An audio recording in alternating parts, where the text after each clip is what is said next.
Salut mon ami, salut cher leader, entrepreneur du développement personnel ou artiste. C'est notre deuxième capsule aujourd'hui déjà. J'espère que la première t'a été bénéfique et t'as pu réaliser où est-ce que tu as tendance peut-être à t'isoler. Alors aujourd'hui, ce que je vais te partager, la capsule numéro 2, le deuxième piège à éviter, l'auto-sabotage. Et dans quelles circonstances l'auto-sabotage? Il y en a plusieurs, mais spécifiquement, lorsqu'on assiste, exemple, à des ateliers ou des séminaires, une fin de semaine complète, pendant 3 jours, on est gonflé à bloc. Ça, c'est un exemple que je te partage. J'ai assisté, participé à beaucoup d'ateliers les fins de semaine comme ça.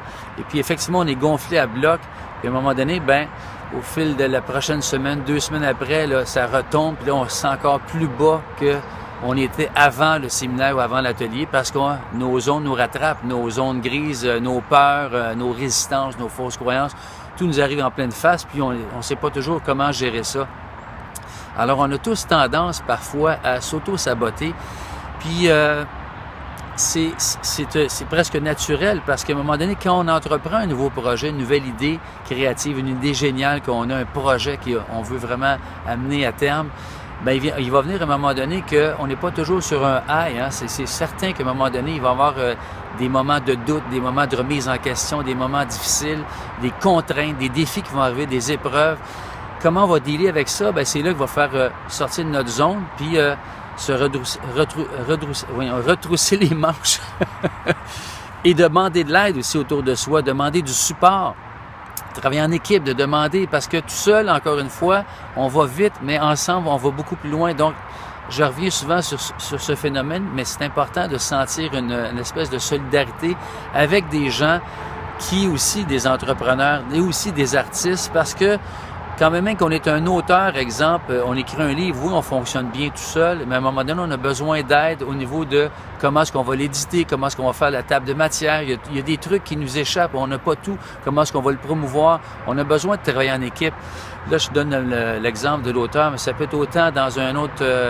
on va créer des capsules vidéo. À un moment donné, on a besoin de conseils. Comment est-ce qu'on va filmer ça? Est-ce que c'est nécessaire d'avoir un appareil vidéo qui coûte 500 ou 1000 $? Non. En ce moment, quand je te fais des capsules, moi, c'est régulièrement avec mon iPhone. Il y en a qui sont vraiment surpris.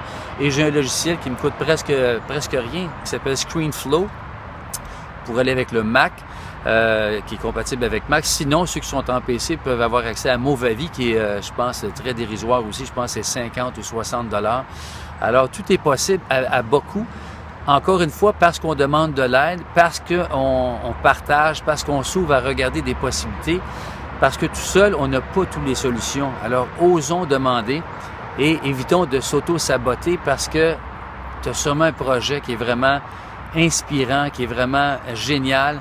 Puis pour le mener à terme, il va y avoir des embûches. Alors, il va y avoir des moments que tu vas avoir besoin de demander de l'aide et d'oser recevoir du support. Puis c'est tout simple que ça. C'est ce que je t'encourage à faire. Et j'espère que cette capsule t'est bénéfique aujourd'hui. Si tu as des commentaires, laisse-moi ton commentaire au bas ou partage-la tout simplement à des gens autour de toi que tu penses que ça pourrait être bénéfique. Alors, je te dis à la prochaine et bonne journée à la prochaine capsule numéro 3, le 3e piège, bientôt. Ciao!